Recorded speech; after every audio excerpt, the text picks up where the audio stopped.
Good morning, and let me say something that might genuinely surprise you. For decades, the standard advice handed to anyone over 75 has been some version of three quiet words. Slow down, take it easy, accept the decline. But some of the most important longevity research of the last 10 years says almost the opposite, that the things keeping certain people sharp, strong, and fully independent at 75, 80, even 85 are not the things mentioned at your last checkup. They are simple, daily habits that most people your age have quietly abandoned, often without realizing the cost. I've spent more than 2 decades working closely with patients in exactly this age range, and I'll tell you what I've watched with my own eyes.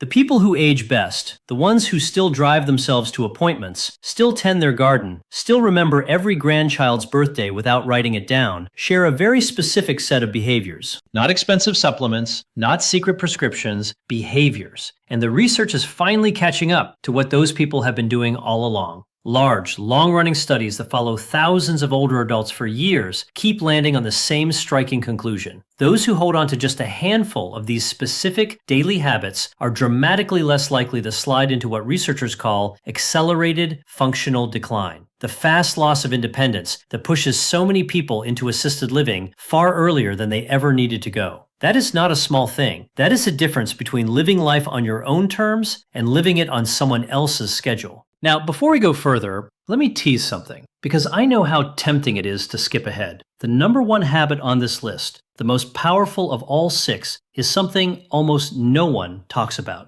It has nothing to do with diet or exercise in the traditional sense. Most cardiologists never even bring it up. And yet the research coming out of places like Johns Hopkins and the University of Edinburgh suggests it may be the single greatest predictor of staying both mentally and physically independent after 75. So stay with me to the end, because that one could honestly change how you approach the rest of your life. But first, I want to ask you something directly. Drop your age in the comments below. 68, 74, 81, wherever you are, and tell me which of these habits you think you already have. I read every comment on this channel, and this community means everything to me. So let's count them down, from number 6 to number 1, starting with something so simple it sounds almost too plain to matter, even though the science behind it is anything but. Number 6, drinking water strategically, not just casually. Here's what most people get wrong about hydration after 75. They assume it works the same way it did at 45. It does not. As you age, your kidneys gradually lose a significant share of their filtering efficiency. Your thirst signals become blunted, which means, and this is the dangerous part, you genuinely stop feeling thirsty even when your body's running low. Picture your bloodstream as a river delivery system. When that river runs low, the trucks slow down, packages get lost, the whole operation starts to stumble. That is what chronic mild dehydration quietly does to an aging body. And the research consistently links steady daily hydration in older adults to fewer urinary tract infections, fewer falls, because dehydration impairs balance and reaction time, and better short-term memory scores. Your brain is roughly 3/4 water. Even a small drop in hydration measurably dulls thinking at any age. And after 75, that effect hits harder because your brain is already working overtime just to hold its baseline. Here's the habit that separates exceptional agers from everyone else. They don't sip only when they remember. They drink a good glass of water first thing in the morning, before coffee, before breakfast, before anything, because the body loses fluid all night through breathing, and that overnight deficit is larger in later life. Then a small glass with every meal, and one in the mid-afternoon. And here's the synergy tip that makes it actually work. Pair that morning water with a tiny bit of sodium, not table salt, but a pinch of quality sea salt or an electrolyte tablet, because aging kidneys struggle to hold on to sodium, and without it, plain water can pass straight through you instead of soaking into the cells that need it. I had a patient, 81, who came in describing afternoon brain fog and a feeling like her thinking was wrapped in cotton. She wasn't dramatically dehydrated, just chronically, mildly underhydrated. We changed one thing: strategic morning hydration with a little electrolyte. 6 weeks later, she said it felt like someone had cleaned the windows of her mind. One habit, but the next one builds something water alone never can. Number 5, resistance-based movement at least twice a week. Let me be crystal clear, because this gets misunderstood constantly. I am not telling you to go lift heavy weights at a gym. Resistance movement means any movement that asks your muscles to work against a force. A resistance band, a light dumbbell, a wall push-up, even carrying the groceries with intention. This matters enormously after 75 because of something called anabolic resistance. In plain terms, aging muscle is harder to reach. Your body needs more of a signal, more deliberate resistance to hold on to the same muscle a 50-year-old keeps with half the effort. Your muscles aren't lazy, they're just harder to wake up. And if you don't wake them up consistently, they slip into sarcopenia, the progressive loss of muscle mass and strength, which research has firmly tied to a much higher risk of falls, of losing the ability to do basic daily tasks, and of a shortened life. The good news is just as strong. Studies of older adults who start twice-weekly resistance training consistently show meaningful gains in leg strength, better balance, and, here's the part that surprises people, improved insulin sensitivity, which feeds directly into energy, inflammation, and even how your brain works. The little power plants inside your muscle cells, the mitochondria, literally regenerate more efficiently when resistance is part of your week. You're not just building muscle, you're rebuilding your body's energy infrastructure. The prescription is simple: 2 to 3 short sessions a week, 20 to 30 minutes, focused on the big muscle groups: legs, hips, back. Bands are ideal because they load the muscle without pounding the joints. And the synergy tip: try to eat 25 to 30 grams of protein within roughly half an hour of your session. Because after 75, the window where muscle most efficiently absorbs protein for repair is shorter and far less forgiving. Timing stops being optional and starts being essential. And speaking of protein, hold that thought, because it's coming back as its own habit, and most seniors are getting it dangerously wrong. Number 4, a consistent and purposeful sleep schedule. Before I go on, if this is giving you value, if you're hearing things you wish someone had told you years ago, take 1 second and tap subscribe. And if you know someone between 70 and 90 who needs this, send it to them today. This channel exists for one reason: to give seniors the science-backed truth that rushed medical appointments rarely have time to cover. Now, sleep, and this is far more than go to bed early. After 75, your internal 24-hour clock shifts and weakens. Your brain produces dramatically less melatonin than it did in your 30s, and your deepest, most physically restorative sleep, the slow wave stage, drops sharply. That deep stage is exactly when your body releases the hormone responsible for cellular repair, immune function, and muscle maintenance. And here's what most people miss: poor sleep after 75 isn't just about feeling tired. Research has connected disrupted sleep in older adults to greater buildup of the amyloid plaques associated with Alzheimer's disease. So the people who do this exceptionally well don't just sleep more, they sleep consistently. They go to bed within the same 30-minute window every night and wake at the same time every morning, weekends included. They keep the bedroom genuinely cool because temperature regulation falters with age, and a cooler room supports deeper sleep. And they step away from screens for the better part of an hour before bed, not only for the light, but because mental stimulation keeps the thinking part of the brain switched on and delays sleep. The synergy tip: pair your steady schedule with about 10 minutes of slow, deep belly breathing before bed. It flips on your body's rest and repair mode, lowers nighttime stress hormones, and makes that deep sleep much easier to reach. Get this one right, and every other habit on this list works better, including the one most seniors underestimate the most. Number 3, eating protein in a deliberate, distributed pattern. This is where I see the most dangerous misconception of all, and as a physician, it genuinely worries me. The belief that you need less protein as you age. That isn't just wrong, it may be one of the most harmful pieces of nutrition folklore ever passed down. The truth is the reverse. Because of that anabolic resistance we talked about, after 75, your body needs considerably more dietary protein per pound of body weight than a healthy 30-year-old just to maintain the same muscle. Yet most older patients I see are eating roughly half of what they need, often because appetite fades and carbohydrate foods are simply easier to prepare. Research consistently shows that older adults who hit adequate daily protein spread across 3 or more meals hold on to far more muscle, suffer fewer fall-related hospitalizations, and mount a stronger immune response to infections like the flu and pneumonia.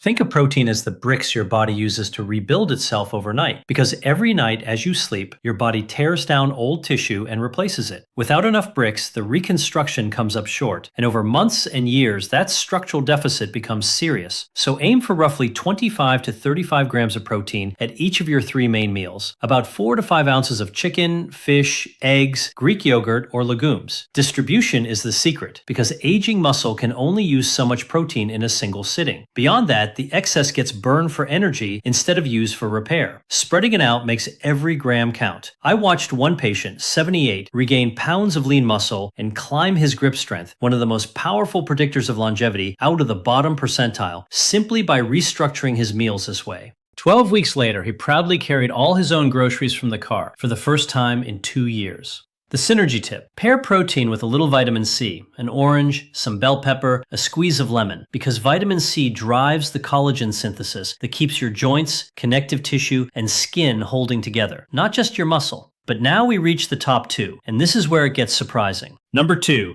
daily intentional social engagement. I promised you one of the top 2 would surprise you. This is the one that catches most people off guard because it sounds too soft, too emotional to be a medical recommendation. But I want to be absolutely clear. The science here is not soft. It is some of the hardest, most repeatable research in all of modern aging studies. Large analyses spanning hundreds of thousands of people have found that chronic social isolation carries a mortality risk comparable to smoking around 15 cigarettes a day, and that lonely, isolated people are roughly 50% more likely to die prematurely than those with strong connections. Let that land. Being chronically isolated is, by the numbers, in the same danger category as a serious smoking habit. For adults over 75, loneliness has been shown to speed cognitive decline, raise dementia risk, and push up the inflammatory markers in the blood that quietly damage the heart, the immune system, and the brain's wiring. And here's the physiological reason it cuts so deep. Genuine, engaged human connection. Not passive television in the same room as someone, but real conversation, shared laughter, disagreement, connection, triggers the release of oxytocin, which calms stress hormones, lowers inflammation, and keeps neural pathways dense and active. Think of your social brain like a muscle. The neurons firing during real conversation are the same neurons that protect your memory, your judgment, your sense of self. When they go quiet for weeks, they begin to prune away, and after 75, your brain rebuilds connections far more slowly, so unused pathways are much harder to win back. The prescription isn't complicated, but it must be intentional. Aim for at least one meaningful in-person interaction every single day. A genuinely engaged phone call counts. A community group, a faith gathering, a walking partner, a standing lunch with a neighbor. What does not count is passive presence, sitting silently near someone or watching TV together. You have to be thinking, responding, laughing, disagreeing. That engagement is the stimulus. I once treated a woman of 83 who lost her husband of 54 years and withdrew almost entirely. Within a year, she had measurably declined on cognitive testing. We didn't change a single medication. We built her a social schedule, a weekly book club, a daily phone call rotating through friends and family, 2 volunteer shifts at her library. Months later, her cognitive scores had climbed back near baseline, and her inflammation markers had dropped. Her daughter said she seemed like herself again. Social connection is not a luxury at this age. It is a biological necessity. The synergy tip: combine it with movement whenever you can. A walk with a friend, a class with others, gardening with a neighbor, because pairing connection with light activity gives your brain an even bigger boost of the growth factors that act like fertilizer for brain cells. And that brings us finally to number 1, the habit fewer than 1 in 8 older adults keeps, and the one researchers have called the most underused longevity tool available without a prescription. Number 1, a daily, purposeful cognitive challenge. And I don't mean crossword puzzles or passive reading. Both have value, but this is something more demanding and more transformative. The daily practice of learning something genuinely new, a skill, a language, a musical instrument, a fresh form of creative expression that forces your brain into a state of productive discomfort. Here's why it tops the list. After 75, your brain starts to lean hard on its established pathways. It becomes brilliant at the familiar and deeply reluctant to build anything new. Not a flaw, but a survival instinct. An aging brain conserving energy by sticking to what it knows. The problem is that this very preference for the familiar is how cognitive reserve gets depleted. Cognitive reserve is your brain's resilience buffer, its ability to absorb age-related changes and keep functioning at a high level. Think of it like a computer's memory. The more reserve you have, the more wear your brain can take before symptoms ever appear. Long-running studies that follow people from their 70s into their late 80s consistently find that those who keep engaging in novel, challenging mental activity hold on to better processing speed and memory, show slower brain shrinkage on scans, and are meaningfully less likely to receive a dementia diagnosis in the years that follow. Other work has found that seniors who describe their daily lives as truly intellectually engaging test like people a decade younger. The mechanism is neuroplasticity, your brain's power to rewire itself by forming new connections. It does slow with age, but it never disappears. The brain keeps the capacity for real structural change well into the 80s, but only if it's given enough stimulus. Novel learning is that stimulus. Picking up a new language lights up several brain regions at once and has been linked to delaying dementia onset by years. Learning an instrument weaves together fine motor control, hearing, memory, and emotion like nothing else. Even learning to cook a brand new cuisine from scratch counts because it demands reading, sequencing, attention, and coordination. The practical approach. Choose one genuinely new skill every 3 or 4 months and spend at least 20 to 30 minutes a day actively practicing it. The key word is actively. Watching someone play guitar on YouTube is not learning guitar. Sitting with the instrument and struggling through a chord change is. That struggle, that productive discomfort, is exactly where the benefit lives. It is the cognitive version of resistance training, and the resistance is the entire point. I had a retired engineer, 79, who'd spent 3 quiet retirement years doing little that challenged him, and came in worried about names slipping and conversations getting hard to follow. I gave him one prescription. Pick something he'd always wanted to learn and do it daily. He chose oil painting, never touched a brush in his life. He was terrible at first, and he'll happily tell you so. 18 months later, he'd finished more than 20 paintings, joined a local art group, which quietly took care of habit number 2 as well, and his follow-up testing showed improvement